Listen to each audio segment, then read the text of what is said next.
Bihar polytechnic entrance exam 2026 physics chemistry most VVI objective question. जो session है वो एक रामबाण सेशन है। इसका डे नंबर 1 है।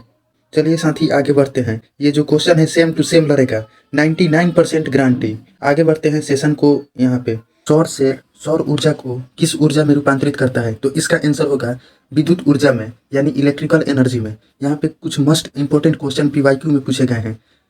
डायनोमो क्या करता है? डायनोमो यांत्रिक ऊर्जा को विद्युत ऊर्जा में रूपांतरित करता है। विद्युत मोटर क्या करता है? तो विद्युत मोटर विद्युत ऊर्जा को यांत्रिक ऊर्जा में रूपांतरित करता है। सौर सेल क्या करता है? सौर सेल सौर ऊर्जा यानी प्रकाश ऊर्जा को विद्युत ऊर्जा में रूपांतरित करता है। क्वेश्चन नंबर आगे बढ़ते हैं। 2 नंबर, एंजाइम का रासायनिक रूप क्या होता है? इसका आंसर होगा एंजाइम का रासायनिक रूप क्या होता है? 2 का सी नंबर, प्रोटीन होता है। इसका आंसर क्या होगा? प्रोटीन होता है। यहाँ पर भी नोट में देखिएगा कुछ मोस्ट इंपोर्टेंट क्वेश्चन नोट में देखिएगा।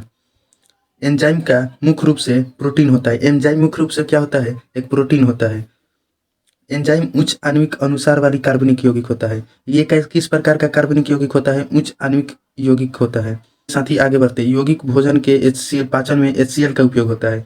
3 नंबर क्वेश्चन को देखेंगे। 3 नंबर क्वेश्चन क्या करता है? 3 नंबर क्वेश्चन को देखेंगे। 3 नंबर क्वेश्चन क्या करते हैं? यदि किसी वस्तु की प्रतिरोधकता परिवर्तित नहीं होती, यदि, इसका आंसर होगा सी नंबर, प्रतिरोधक का आकार बदल जाता है। यहाँ पे देखेंगे नोट में मोस्ट वीवीआई इंपोर्टेंट क्वेश्चन क्या कह रहा है? आकार बदलने पर प्रतिरोधकता नहीं बदलती। आकार बदलने पर प्रतिरोधकता नहीं बदलती। तापमान बढ़ाने पर प्रतिरोधकता बढ़ जाती है। पदार्थ को ताप में कम करने पर प्रतिरोधकता कम हो जाती है। आगे नंबर 4 नंबर क्वेश्चन को देखेंगे। हरे कृत्रिम फलों को पकाने के लिए कौन सा गैस का उपयोग किया जाता है? तो फलों को पकाने के लिए कौन सा गैस का उपयोग किया जाता है? तो इसका आंसर होगा 4 का C number, acetylene gas. 5 number question को देखेंगे। 5 नंबर क्वेश्चन क्या बोलता है? एक प्रतिरोध पर 10 वोल्ट का विभवांतर लगाने पर 0.02 एम्पियर की धारा प्रवाहित होती है। तो प्रतिरोध का मान ज्ञात करना है, यानी आर। गिवन है विभवांतर जो 10 वोल्ट का है। धारा दिया है आई जो 0.02 एम्पियर का है। निकालना है प्रतिरोध, आर माने रेसिस्टेंस, जिसका फॉर्मूला होता है आर बराबर वी बटा आई। यहाँ पे वैल्यू को पुट करेंगे तो आंसर ये आ जाएगा। इसका आंसर होगा डी नंबर। आगे बढ़ते हैं 6 नंबर। कौन सी रंगीन गैस लेड एसीटेट पेपर बनाती है? तो इसका आंसर होगा H2S। आगे बढ़ते हैं 7 नंबर क्वेश्चन। 7 नंबर क्वेश्चन में देखेंगे किस वैज्ञानिक ने रेडियोधर्मी तत्व रेडियम की खोज की थी? तो इसका आंसर होगा मैडम क्यूरी। मैडम क्यूरी ने रेडियोधर्मी तत्व रेडियम की खोज की थी। 8 नंबर क्वेश्चन को देखेंगे। 8 नंबर क्वेश्चन क्या कहता है? एसिटिक अम्ल एक दुर्बल अम्ल है, क्यों? एसिटिक अम्ल एक दुर्बल अम्ल है, क्यों? क्योंकि इसमें पानी की मात्रा कम होती है, इसमें आयरन की मात्रा कम होती है।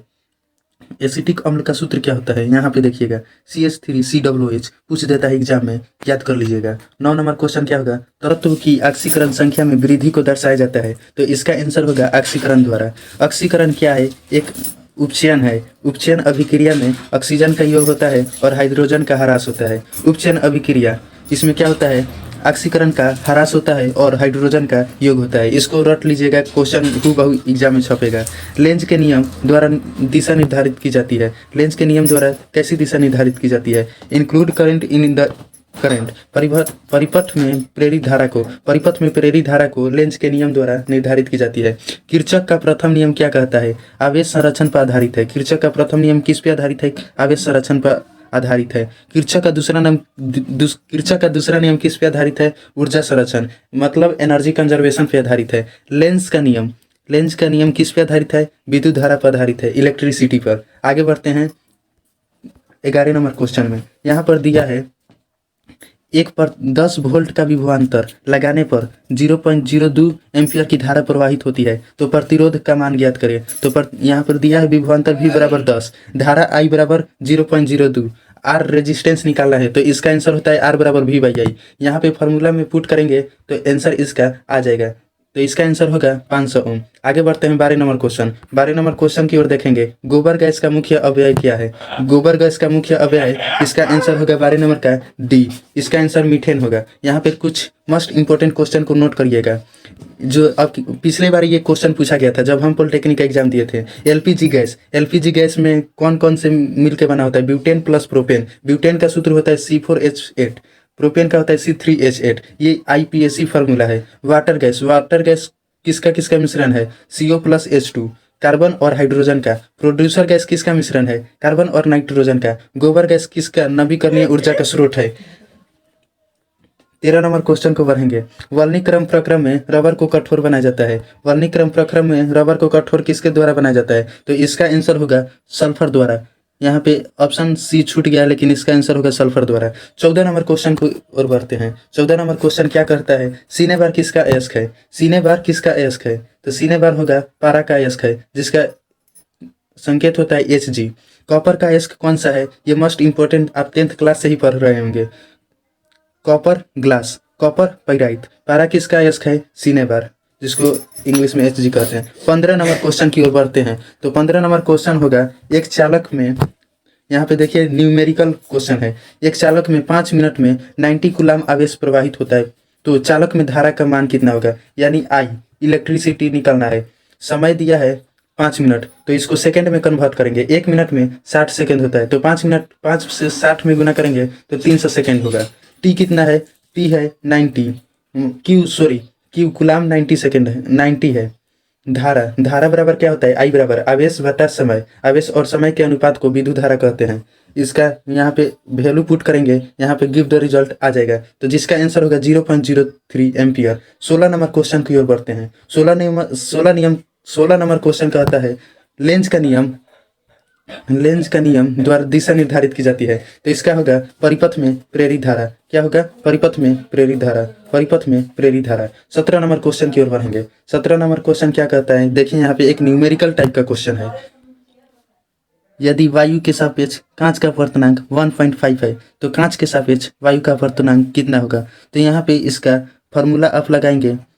ऐसा क्वेश्चन आपके हूबहू एक एग्जाम में मतलब टकरा जाएगा। तो ऐसा क्वेश्चन आपके हूबहू एग्जाम में टकराएगा, समझ रहे हैं ना। 18 नंबर क्वेश्चन की ओर बढ़ेंगे। 18 नंबर क्वेश्चन फार्मेडाइड।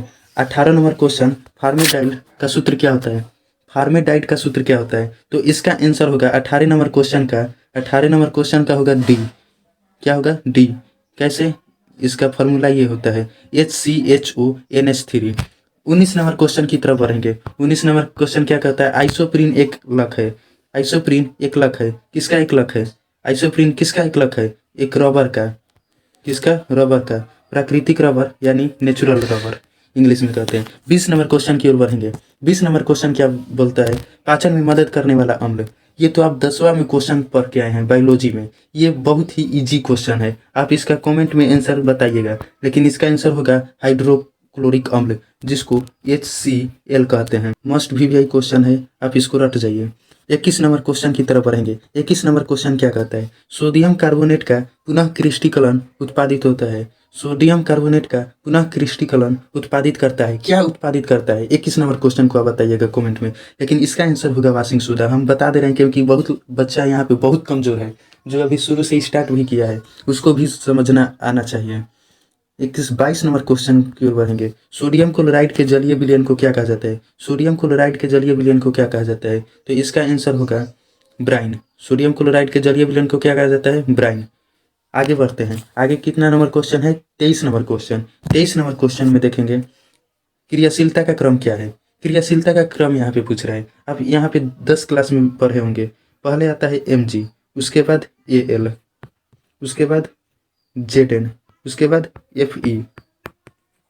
तो इसका आंसर क्या होगा साथी? इसका आंसर होगा बी नंबर इसका करेक्ट आंसर हो जाएगा। आगे बढ़ते हैं। 24 नंबर क्वेश्चन। 24 नंबर क्वेश्चन क्या कहता है? ठंडे पानी के साथ प्रतिक्रिया नहीं करता है।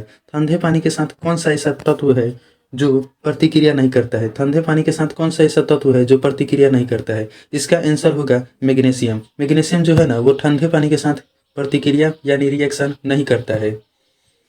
25 नंबर क्वेश्चन को देखेंगे। 25 नंबर क्वेश्चन क्या कहता है? अधातु है लेकिन चमकदार है। यहाँ पे देखिए कई क्वेश्चन है। हम 25 क्वेश्चन नंबर देखिएगा, कई क्वेश्चन है। अधातु है लेकिन चमकदार है, क्या है? आप देखिएगा नमक चमकता है, उजला होता है, वाइट, जिसको इंग्लिश में NaCl रासायनिक सूत्र है नमक का। हिंदी में सोडियम क्लोराइड रासायनिक नाम है। तो आयोडीन, नीमक गांव में बोला जाता है। अधातु का ऑक्साइड का पीएच मान कितना होता है? अधातु के ऑक्साइड का पीएच मान जो होता है वो 7 से कम होता है। अधातु का ऑक्साइड का पीएच मान 7 से कम होता है। धातु का ऑक्साइड कैसा होता है? धातु का ऑक्साइड क्षारीय होता है। धातु का ऑक्साइड क्षारीय होता है। अधातु का ऑक्साइड कैसा होता है? अधातु का ऑक्साइड अम्लीय होता है। अधातु चमकदार नहीं होता, लेकिन आयोडीन चमकदार अधातु ही है। अधातु चमकदार नहीं होते, धातु चमकीले होते हैं, लेकिन आयोडीन एक अपवाद है। याद कर लीजिएगा, रट लीजिएगा, क्योंकि अपवाद केमिस्ट्री में बहुत आता है, आप उसको रटना ही पड़ेगा। समझ रहे हैं ना? आगे बढ़ते हैं। कौन सा अधातु, अधातु के बारे में पूछ रहा है, जो कमरे के ताप पर द्रव होता है। कौन सा धातु कमरे के ताप पर द्रव्य होता है? आगे देखिए, यहाँ पे अच्छे से नजर आएगा। कौन सा अधातु कमरे के ताप पर द्रव्य होता है, यानी तरल, यानी लिक्विड? तो वो होगा ब्रोमीन। अगर अधातु पूछे तो इसका आंसर होगा ब्रोमीन। कौन सा धातु कमरे के ताप पर द्रव्य होता है? अगर धातु पूछे, समझ रहे हैं, धातु यानी लिक्विड, मेटल में बात करें तो इसका आंसर होगा पारा, Hg होता है वो कमरे के ताप पर द्रव्य तत्व होता है, धातु होता है, यानी समझ रहे हैं ना? तो ये क्वेश्चन हम 25 क्वेश्चन नहीं कराए हैं, हम 25 क्वेश्चन का डबल कर लीजिए, क्योंकि एक क्वेश्चन आप देख रहे होंगे, एक क्वेश्चन के साथ 5 क्वेश्चन, 6 क्वेश्चन, 7 क्वेश्चन, 8 क्वेश्चन, ऐसे हम ला रहे हैं। 8, 9, 10 एक क्वेश्चन के साथ रगड़ दिए हैं। तो ये पोस्टमार्टम किए हैं हम। पीडीएफ लेने के लिए लिंक पे क्लिक कीजिए। आपको जो भी इसमें पीडीएफ पढ़ाया जाएगा वो पीडीएफ मिलेगा टेलीग्राम के ऑफिशियल ऐप। यहाँ पे स्कैन कीजिएगा तो यहाँ से भी आप स्कैन कर सकते हैं, या लिंक पे यहाँ पे क्लिक कर सकते हैं, वहाँ से भी आप क्लिक कर सकते हैं। एक क्वेश्चन देखिएगा, इससे भी बढ़िया बढ़िया क्वेश्चन हम लाएंगे। ये रामबाण का पहला दिन था, रामबाण का पहला दिन था, जिसमें आपको टॉप 25 क्वेश्चन बताएं फिजिक्स प्लस केमिस्ट्री का मोस्ट इम्पोर्टेंट क्वेश्चन जो आपके एग्जाम में बार बार पूछता है।